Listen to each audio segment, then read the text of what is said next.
বিসমিল্লাহির রহমানির রহিম। ইক্তদার করেন ডক্টর মিনাজুর রহমান আদানি সূরা লাইল। দালিলের ধারাবাহিকতায় তথা কোন সূরা নাযিল হয়েছে তা বিবেচনায় এটি নবম সূরা। এর আগে সূরা আলা, পরে সূরা ফাজর নাযিল হয়েছে। বর্তমান কোরআন মাজিদের বিন্যাস অনুযায়ী এটি ৯২ নং সূরা। এর আগে সূরা শামস ও পরে সূরা দুহা।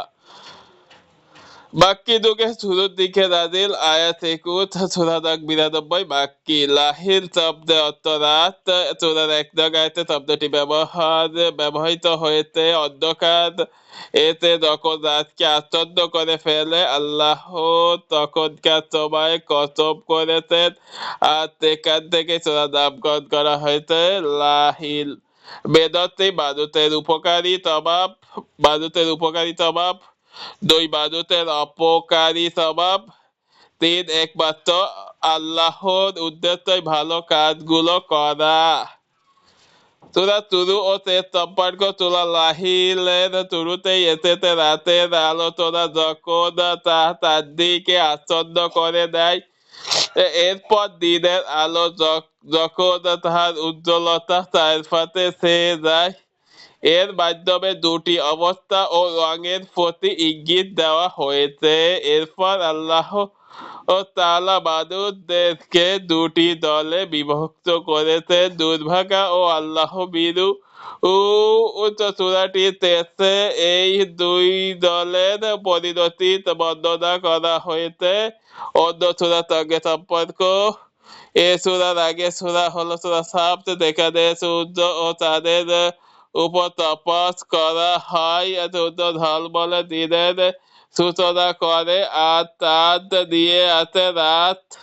সূরা লাইলেরও রাত ও দিনের উপর আল্লাহ তফাৎ করেছেন। উভয় সূরার মাধ্যমে তিনি মানুষের ভেতর কার ভালো মন্দ ও দুটি সত্তার পরিচয় দিয়েছেন। শানে নুজুল। এই সূরার অনেকটাই সূরা শামসের মূল ভাবকে ধারণ করে। অপর কথায় বলা যায় এই সূরা দুটি একটি আরেকটির ব্যাখ্যা, যেখানে মানুষের জীবনের দুটি আলাদা পথ ও এদের মধ্যকার পার্থক্য তুলে ধরা হয়েছে। এই সূরাতেও আল্লাহ তাআলা বোঝালেন দিন ও রাতের মাঝে তফাৎ আছে, পার্থক্য আছে। নারী ও পুরুষের ঠিক তেমনি মানুষের কাজের মধ্যেও ভালো মন্দ ব্যবধান রয়েছে, আর তার ভিত্তিতে মানুষের কাজগুলোকে দুটি ক্যাটাগরিতে ভাগ করা হয়েছে। এদিকে আছে ৩টি কাজ, আরেকদিকেও রাখা হয়েছে ভিন্ন ধর্মী ৩টি কাজ। একদিকে দান করা, তাকওয়া বা আল্লাহকে ভয় করে চলা এবং সত্যকে সত্য বলে মেনে দেওয়া, আর অন্যদিকে কৃপণতা করা, কোনো কিছুতে আল্লাহকে পরোয়া না করা এবং সত্য সুন্দর কথাকে মিথ্যা সাব্যস্ত। দেখি তো এখানে বাবা একদিকে আছে ৩টি কাজ, আর একদিকে রাখা আছে ভিন্ন ধর্মী ৩টি কাজ। একদিকে দান করা, তাকওয়া বা আল্লাহকে ভয় করে চলা এবং সত্যকে সত্য বলে মেনে দেওয়া, আর অন্যদিকে আছে কৃপণতা, কোনো কিছুতে আল্লাহর পরোয়া না করা এবং সত্য ও সুন্দর কথাকে মিথ্যা সাব্যস্ত করা। এই কাজগুলো যেমন একে অপরের বিপরীত, তেমনি এদের ফলাফলও ঠিক বিপরীত। প্রথম ক্যাটাগরিতে লোকদের জন্য সরল পথ খুঁজে পাওয়া সহজ হবে। আল্লাহ তাদেরকে ভালো কাজ করার সুযোগ দেবেন এবং গুনাহ করা তাদের জন্য কঠিন হয়ে যাবে। আর দ্বিতীয় ক্যাটাগরির লোকে তাহলে ভালো কাজ করতে পারবে না, বরং গুনাহ এর কাজ করাই তাদের জন্য সহজ হয়ে যাবে। আর এই পথ দুটি পার্থক্য সেরাতে আল্লাহ মানুষের কাছে রাসূল পাঠিয়েছেন, তাই জাহান্নামের আগুন থেকে বাঁচতে মানুষের উচিত রাসূলকে মেনে দিয়ে সঠিক পথে আসা। সেগমেন্ট কাজের ভিত্তিতে প্রতিদান। এই পৃথিবীর সকল মানুষের কাজ এক নয়, তাদের মধ্যেও আছে ব্যাপক বৈচিত্র্য, তাই তাদের প্রতিদানের ক্ষেত্রেও বৈচিত্র্য লক্ষ্য করা যাবে। আল্লাহর সাহায্য, আল্লাহর নির্দেশনা মতো কাজ করলে তার সাহায্য মিলবে। মুক্তির উপায়, জাহান্নাম থেকে মুক্তির একমাত্র উপায় তাকওয়া, অর্থাৎ আল্লাহ অবাধ্যতা থেকে নিজেকে বাঁচিয়ে রাখা। ফজিলত, নবী করিম সাল্লাল্লাহু আলাইহি ওয়াসাল্লাম একবার রাদিয়াল্লাহু উপদেশ দেন, মুজাহা, তুমি যখন নামাজ পড়বে তখন সূরা আলা, সূরা সাফ, সূরা রাহিদ ও বা এ ধরনের ছোট ছোট সূরা দিয়ে পড়বে, কারণ তোমার পেছনে দুর্বল, বৃদ্ধ ও প্রয়োজনীয় ফেলে আসা লোক নামাজ আদায় করে থাকে। বুখারী 405, মুসলিম 465।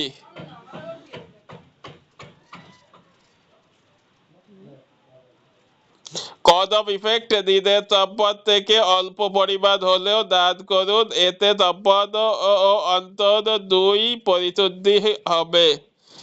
সেন্ট্রাল থিম, ভারতের কর্মের প্রকৃতি ও তার সম্পদ গতিপথ।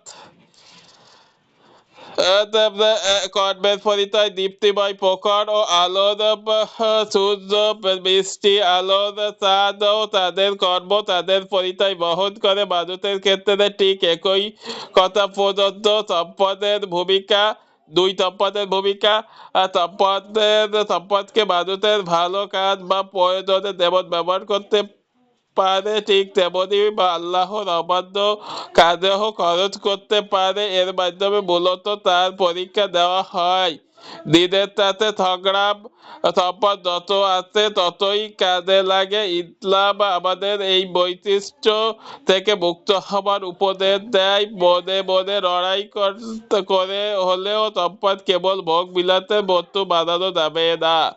তাই ব্যক্তিগত জবাবদিহিতা, সম্পদের ক্ষেত্রে নিজের কাজেই নিজেকে প্রশ্ন করতে হবে, আমি কি স্বার্থপরতাকে বিসর্জন দিতে পেরেছি? এই জবাবদিহিতা তত্ত্ব হলে সে পরিণতিটা ভালোই হবে আশা করা যায়। ওভারভিউ, 1 থেকে 4, মানুষের কর্ম প্রচেষ্টা হলো বিচিত্র, আর এই ব্যাপারটিকে কেন্দ্র করে আল্লাহ বিভিন্ন বিষয়ের উপর তফাৎ করেছেন।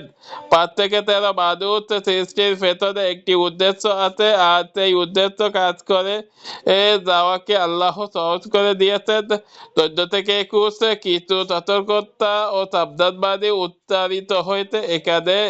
কেস স্টাডি,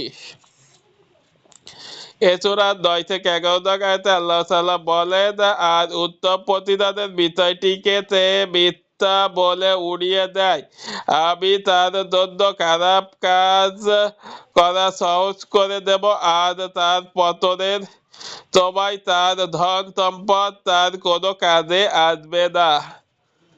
এখানে উত্তম প্রতিদান হলো জান্নাতের ওয়াদা আর পরকালীন শাস্তি থেকে মুক্তি দেওয়ার ওয়াদা। মানুষ যখন আল্লাহ হুকুম মেনে জীবন পরিচালনা করবে, পরকালে এর বিনিময়ে আল্লাহ তাকে অনেক অনেক পুরস্কার দেবেন, আর এটি হলো উত্তম প্রতিদান।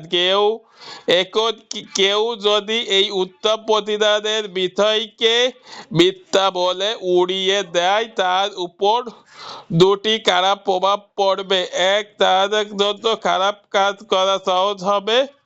2, তার ধ্বংসের সময় তার ধন সম্পদ কোনো কাজে আসবে না।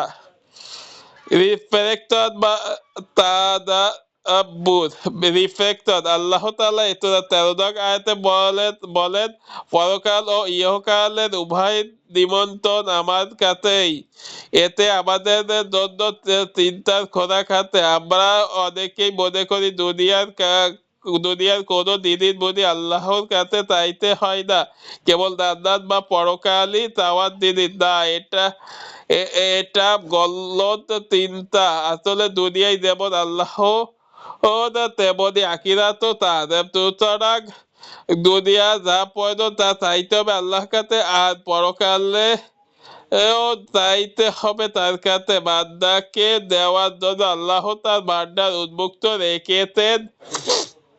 তাই আল্লাহর কাছেই সবকিছু চাইতে হবে মন খুলে। তিরমিজি 3376, ইবনে মাজাহ 3827। নিজের সম্পদ দান করে আত্মতুষ্টির জন্য এ সূরার 58 আয়াত থেকে বোঝা যায় দুনিয়ার কিছু পাওয়ার আশা বাদ দিয়ে দান করলে অন্তরে প্রশান্তি মেলে, নিজের পরিশুদ্ধি আছে, ভেতর থেকে পবিত্রতা লাভ করা হয়।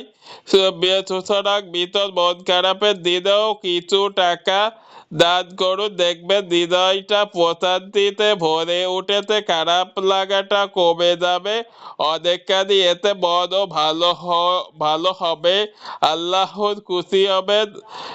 কিন্তু মন ভালো করার জন্য কেউ যদি গান শোনে অথবা হারামে লিপ্ত হয় তবে বিচক্ষণতা তাহার অন্তরে এতে আরো জেঁকে বসে। তিরমিজি 26 মানে 2626, আর ইবনে মাজাহ 3973।